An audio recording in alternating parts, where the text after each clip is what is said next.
Number 1. Troche-Garcia was last seen in Asheboro, North Carolina on May 19, 2018. She stopped at the home of her ex-boyfriend in the 300 block of East Balfour Avenue that day and dropped off their 6-month-old baby. She then went to her ex-boyfriend's sister's home and asked her to help take care of the baby because she was going to go to Mexico because her mother was sick. She has never been heard from again. When Troche-Garcia's family in Mexico was contacted, authorities learned her mother was not actually sick, that Troche-Garcia had not returned to Mexico, and that her family was unaware that she planned to return. She did make a few calls after her disappearance, including calls to an out-of-state phone number. Her loved ones don't believe Troche-Garcia would have willingly left her daughter behind. She was a dedicated mother, and her baby had been born premature and was still breastfeeding. Investigators stated there was no evidence of foul play in her disappearance, but that they were puzzled by her case, as none of Troche-Garcia's other friends recalled her saying anything about leaving. She was last known to be driving a burgundy 2001 Chevrolet Impala with the North Carolina license plate number DFD2191. It is still missing. A photo of a similar vehicle is posted with this case summary. There's no evidence that the car ever crossed the border into Mexico, and no evidence that she took a flight from the local airport, either. Troche-Garcia was born in Mexico and has 4 siblings. She moved to the Asheboro area in 2011 or 2012 and eventually got her U.S. citizenship. Prior to her disappearance, she had worked at a local furniture factory for almost 3 years. Her case remains unsolved. Number 2. Pow was last seen near her home in the 1000 block of 7th Avenue Southeast Aberdeen, South Dakota on April 17, 2016. Her husband took their youngest son, aged 1 year, to the park. When he returned home at 7 p.m., Pow was gone. The couple's 10-year-old son told their father she had left in a car with a man whom he recognized. He didn't know the man's name, however. Pow never showed up for her shift at the Demco beef plant and has never been heard from again. Her husband reported her missing more than a week later. The delay was caused by a miscommunication. Pow's family thought she was staying with friends, and her friends thought she was with family. Only after she missed work did anyone realize she was missing. Pow and her husband are both natives of Thailand. They lived in Lincoln, Nebraska at first after they moved to the United States. They moved to Aberdeen about 2 years before her disappearance. A few months after Pow went missing, her husband moved back to Nebraska with their children. Her husband stated they had been arguing prior to her disappearance. Pow had started working at the beef plant 3 months earlier, and she had gotten a boyfriend after she got the new job. She also blocked her husband on Facebook, which upset him. She had left before for a couple of days at a time, but would always return home. It's uncharacteristic of Pow to leave without warning, and there's concern for her welfare. Police have determined she is not with her boyfriend. She hasn't been in touch with her boyfriend or her relatives in Nebraska and Thailand. She left all her belongings behind at home, and her phone has been turned off since her disappearance. Her case remains unsolved. Number 3. Deborah was last seen in Townsend, Massachusetts on May 3, 1977. Deborah left a note for her parents saying she was going to ride her bicycle from their home in the 10 block of Smith Street to her grandparents' campsite inn on Vinton Pond Road in West Townsend, near Pearl Hill State Park, about 4 miles from her own home.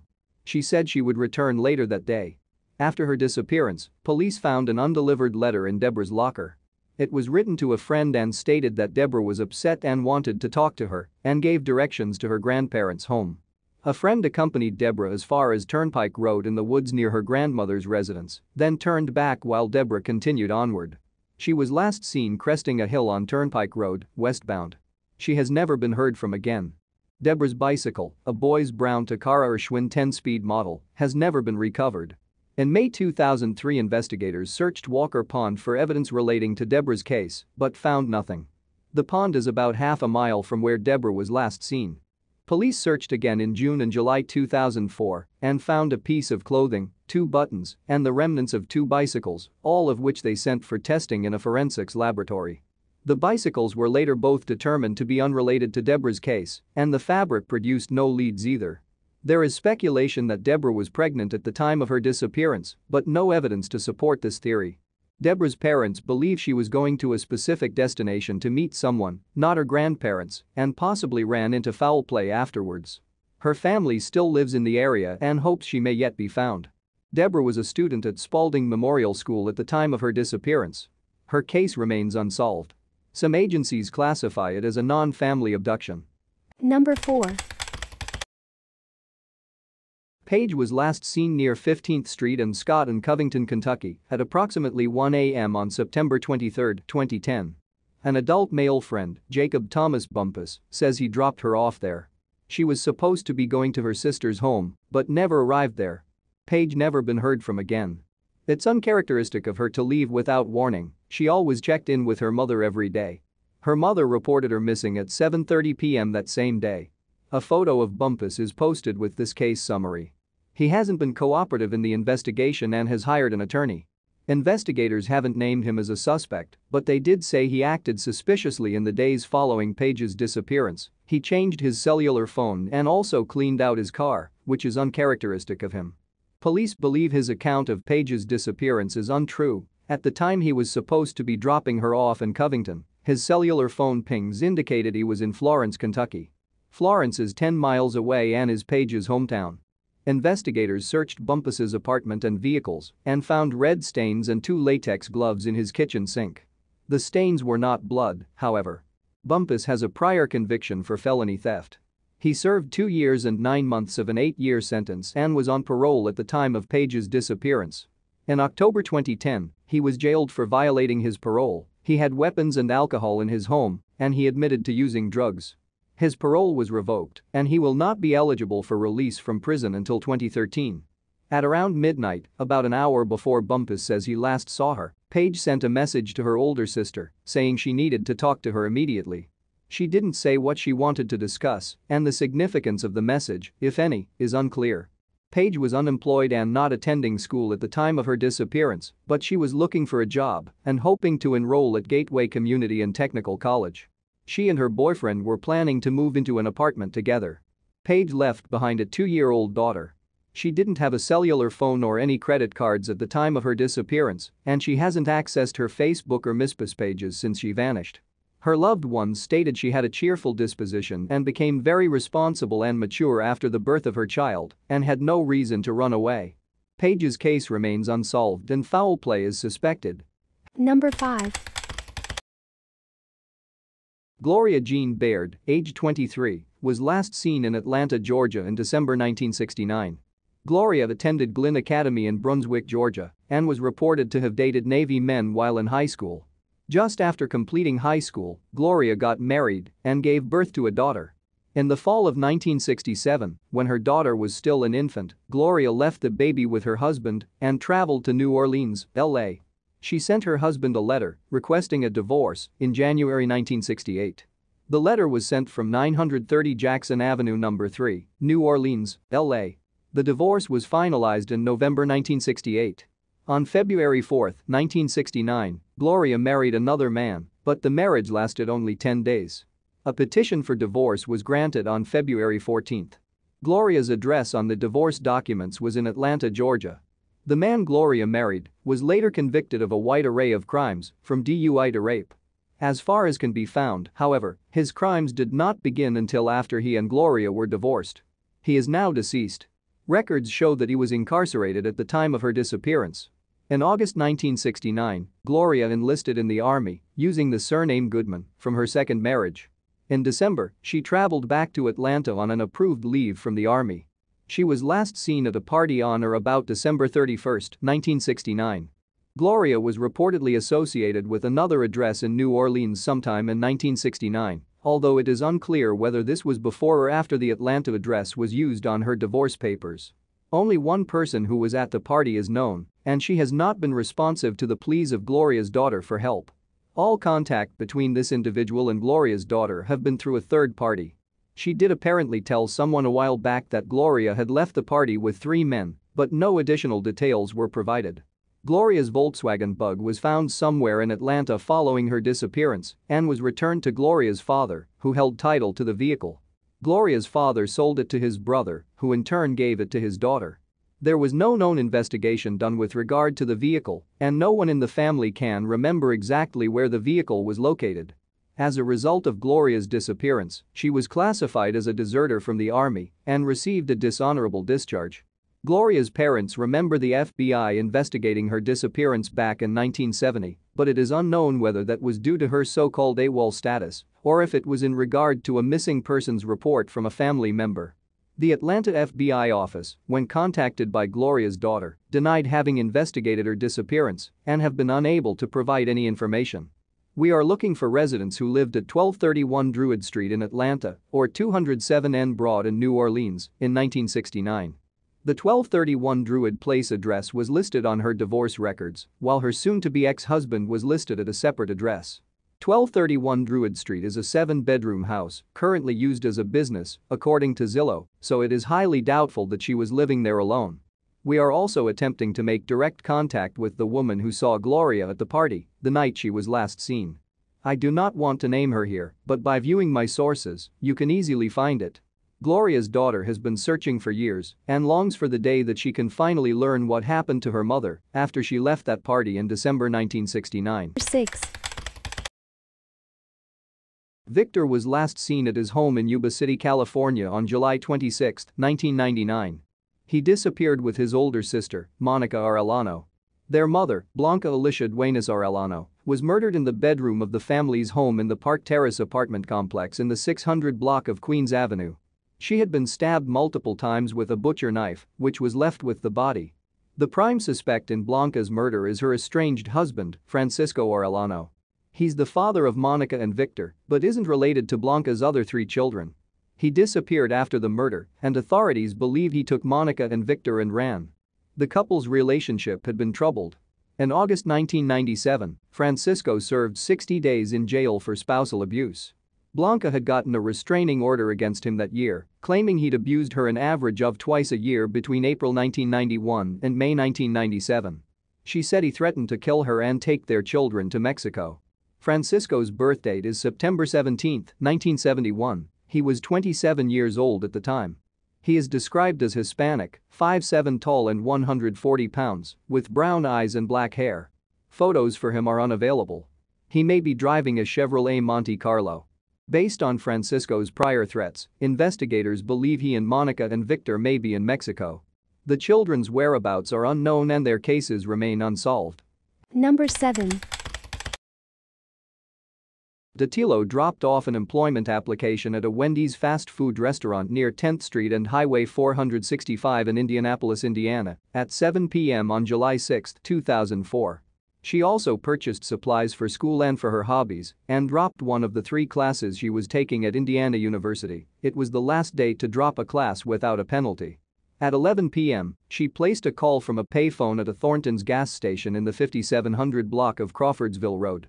The call was to a friend, but the line was disconnected when the friend picked up the phone. She has never been heard from again. All of Dattilo's personal belongings, including her car, voice practice equipment, cellular phone, wallet, bank card, contact lens solution, and identification, were left behind when she vanished. She left additional job applications inside her vehicle. She had taken her cellular phone with her when she left her brother's apartment, and it was found later in his home, which indicates that she made it back there. Dattilo's brother was not immediately concerned when his sister did not come home that at Westlake Apartments night, as she had gone on impromptu short visits to people in the past. He did not report her missing until July 8, 2 days after she was last seen. Dattilo was a student at Eastern Kentucky University in 2004. She was in her 5th year and was very close to graduating. She had enrolled in the school on a running scholarship, which expired in 2003.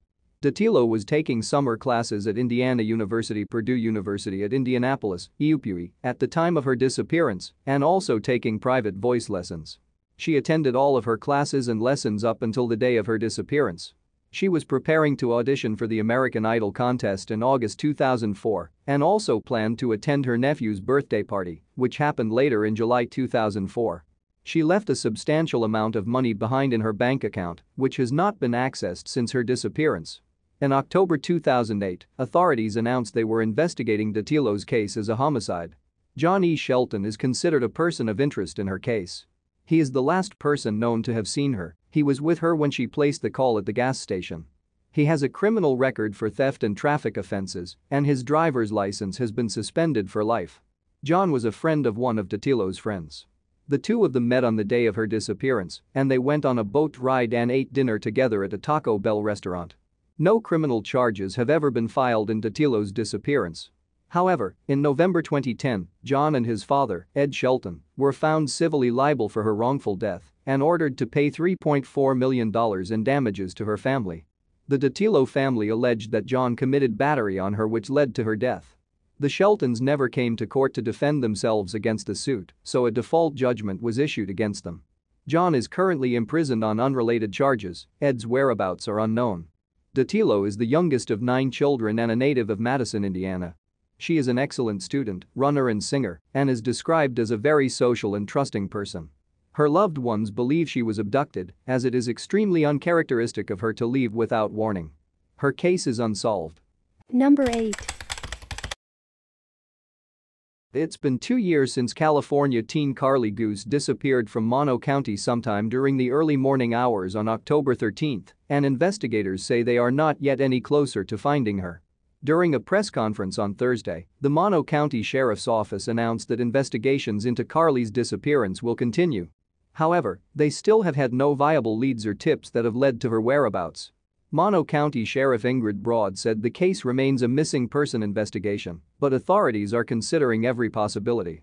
"We are no closer to finding Carly," Braun said. "Should this develop into a crime, we do not want our investigation to be jeopardized in any way. Therefore, we will not release any information about what investigative actions have taken place." Carly's mother, Lindsay Fairley, who attended the press conference, said that there isn't a day that goes by that she doesn't think about her daughter. Carly's father, Zach Goose, and stepmother, Melissa Goose, were also in attendance. Lindsay told us that she has always had a close relationship with Carly, who was living with her father and stepmother when she disappeared. Lindsay said she has physical custody of Carly, but when Lindsay moved, her daughter stayed behind at her father's house in Mono County to attend high school with her friends.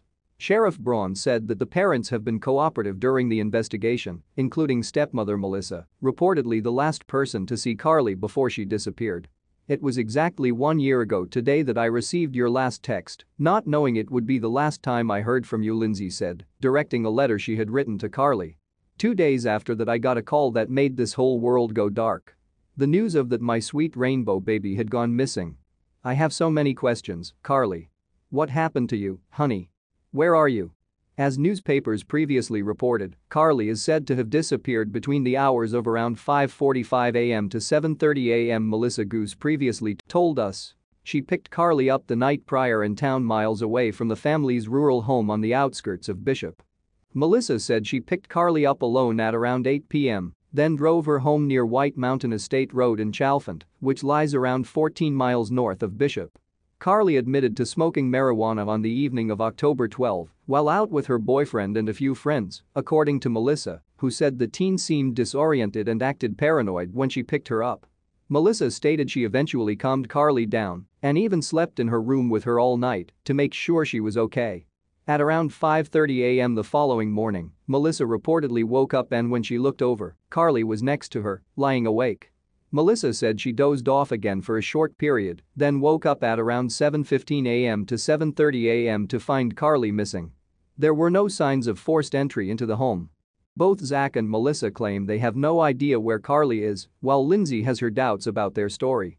During an appearance on Dr. Phil earlier this year, Lindsay said that the pair changed their timeline and version of events several times. "I believe my daughter had a drug overdose," Lindsay said through tears to Dr. Phil. "And I believe it because she was asking for help, and I believe very early morning Melissa saw her with her eyes open, and I think that's when my daughter passed. They said nothing was wrong. I think there's evil in Melissa and Zach's house." Zach and Melissa deny the allegations and claim they want Carly home just as much as anyone else. Carly did not have her cell phone or personal belongings on her when she disappeared. She may have left in a white shirt, gray pants, and Vans shoes. She stands 5 feet 7 inches tall, weighs around 110 pounds, and has light brown hair and blue eyes. Anyone with any information on Carly's whereabouts is urged to contact the Mono County Sheriff's Office. Alternately, contact the National Center for Missing and Endangered Children, NCMEC.